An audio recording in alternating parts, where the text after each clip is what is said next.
Donald Trump's back in the White House, starting a second term. It's a whole new chapter in American politics. And in this deep dive, we're going to unpack 5 key strategies for understanding and navigating this new Trump era.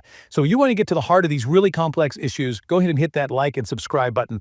That way you'll get more of these insightful explorations. All right, so first up, acceptance. Trump won the 2024 election. He had like a 6% lead in the popular vote and a pretty decisive victory in the Electoral College, 304 to 234. But what's interesting is he actually expanded his support among groups that usually vote Democrat. We saw more Black and Hispanic men voting for him, and he even made some inroads with younger voters. And of course, he solidified his base, his popularity with white women and young white men. So this victory, plus his control over both traditional and alternative media, really shows how strong his position is, and it points to a pretty big shift in American politics. His influence reaches deep into the Republican Party. A lot of it has to do with, well, loyalty to Trump, but there's also the financial backing from people like Elon Musk. And then you look at the legislative and executive branches. He has a lot of command there too. The Republicans have a majority in Congress, and they don't really put up much resistance against partly loyalty, but also, I think, the potential financial fallout from figures like Elon Musk. And there's the Supreme Court with its conservative majority. They tend to lean in Trump's favor as well. Although there was that recent Supreme Court decision against Trump's funding cuts to USA, that was a small win, maybe a sign of hope. But overall, it seems like Trump's pretty dominant across American institutions. So moving on to our second strategy, which is understanding the businessman president. Trump doesn't approach politics like an ideologue. He's more of a deal maker, and that comes straight from his experience as real estate tycoon. His actions, they're driven by this transactional mindset. Tangible gains are more important to him than ideology. You'd actually see this in his book from 1987, The Art of a Deal. His stance on Ukraine is a perfect example. He doesn't really care about Ukraine's alliance with the U.S. or their hopes of joining NATO. He's much more interested in what he can get out of it financially. Like, he's demanded access to Ukraine's mineral reserves for American companies. He even suggested a 50-50 split of those resources. And his willingness to negotiate with Russia, despite all the historical tension, also shows this transactional approach. He's prioritizing practical outcomes, like preventing a Russia-China alliance over any kind of ideological differences. So if you want to engage with Trump effectively, you have to understand this deal-making mentality. Now, the third strategy is all about acknowledging what we call the media spectacle. Trump is a master of media manipulation. He loves attention, and he knows how to use it to his advantage. Every interaction, whether it's a press conference or a diplomatic meeting, it's all carefully staged for maximum media impact. Take his interaction with the Ukrainian president, Zelensky. During a press conference, a reporter, who some think might have been planted by Trump's team, publicly mocked Zelensky's clothes. It was a calculated move to undermine Zelensky, who was already a target of Trump's base for his connection to the war in Ukraine. They see it as a Democrat-driven conflict. This incident just shows how Trump uses the media to shape narratives and push his agenda. And he often does it at the expense of,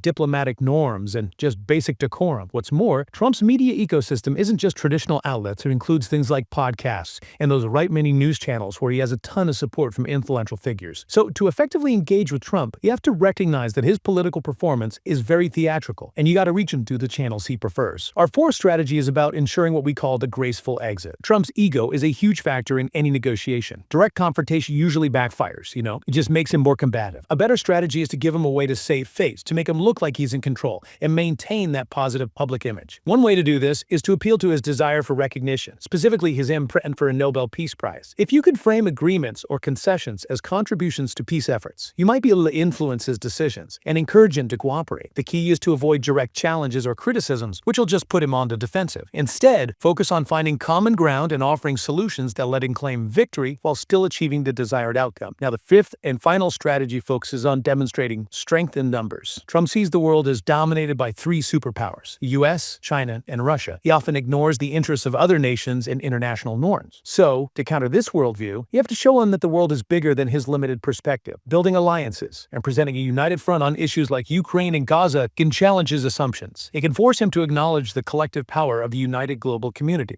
Jordan, for example, had a successful meeting with Trump by avoiding direct confrontation on the sensitive topic of the Gaza Strip relocation plan. Instead, he subtly redirected the conversation by acknowledging Trump's efforts to get medical treatment for children in Gaza. This example shows how strategic engagement and leveraging points of agreement can help navigate these really complex issues. Trump's presidency is definitely a disruptive force on the world stage, but if we understand his motivations, his tactics, and his vulnerabilities, we can be better equipped to handle the challenges he throws our way. It's time to move past reacting with shock and start proactively engaging with this new reality. Instead of reacting with shock or getting outraged every time Trump does something, we need to, figure out how to engage with this new reality strategically. Like Zelensky, he actually went on Fox Fox News after that, contentious meeting with Trump. And Fox News is like Trump's favorite news channel. So that shows you how important it is to understand Trump's media ecosystem. You got to use it to your advantage if you want to try to influence his decisions.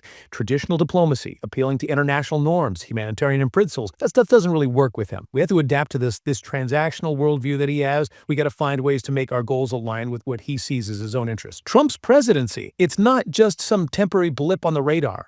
It's a huge shift in the global political landscape, and we need new strategies for dealing with him because of that transactional approach, because of how he manipulates the media, because he just doesn't care about established norms. We can't just keep condemning him. We have to come up with practical approaches to navigate this new reality. Like, remember the King of Jordan? His approach to Trump was really interesting. He didn't criticize Trump directly. He just kind of subtly shifted the conversation to something less controversial, and he managed to avoid a potentially disastrous outcome. That shows how important it is to understand Trump's ego. You got to find ways to appeal to his desire for recognition, for praise. Like, if you can frame agreements or concessions as things that will contribute to his legacy, especially his hope of getting a Nobel Peace Prize, that could be a powerful way to influence him. To counter Trump's view of the world, which is very focused on those three superpowers, we really need to show him the strength and the unity of a much broader global community. If we can build alliances that go beyond the traditional boundaries, bring together countries that have a shared interest in pushing back against Trump's unilateral actions, that could be really powerful. It would show the world's commitment to a different way of doing things, and it might even influence Trump's stance. Like, imagine a global summit focused on solving the Israeli-Palestinian conflict, but the US isn't invited, and the focus is on a two-state solution. Something like that could have a real impact. For this approach to work, we have to present a tangible counterforce to Trump's idea that the world is just run by power politics. If we can show the collective will and the influence of a diverse group of nations, that could challenge his assumptions. It could show him that multilateral solutions can actually work. This strategy requires proactive diplomacy, strategic communication, and a willingness to engage with Trump on his own terms. But we also have to firmly advocate for a more inclusive and cooperative global order. In conclusion, the Trump era demands a shift from reactive shock to proactive engagement. We got to move past these simplistic condemnations. We need to develop some more nuanced strategies that actually address Trump's personality, his motivations, and how he uses the media. Like, if we understand that transactional mindset of his, we can, frame negotiations in a way that appeals to him. We could focus on those tangible gains that he's always looking for. And we can't forget how media savvy he is. We have to engage with him through the channels that he pays attention to. Places like Fox News and all those alternative media platforms. And then there's his ego. If we can appeal to that, especially his desire for a Nobel Peace Prize, we might be able to nudge him toward, more cooperative outcomes. So at the end of the day, navigating the Trump era, it requires a few things. You need pragmatism, strategic communication, and you have to be committed to building a broader, more unified global front. It's about shifting from reactive outrage to proactive engagement, moving from condemnation to strategic maneuvering. We have to understand that this isn't business as usual. This is a whole new game with different rules. In this game, understanding the player, that's the key of winning. If you found this deep dive helpful, please like and subscribe to our channel for more insightful explorations of today's complex world. Until next time, keep questioning, keep learning, and keep diving deep.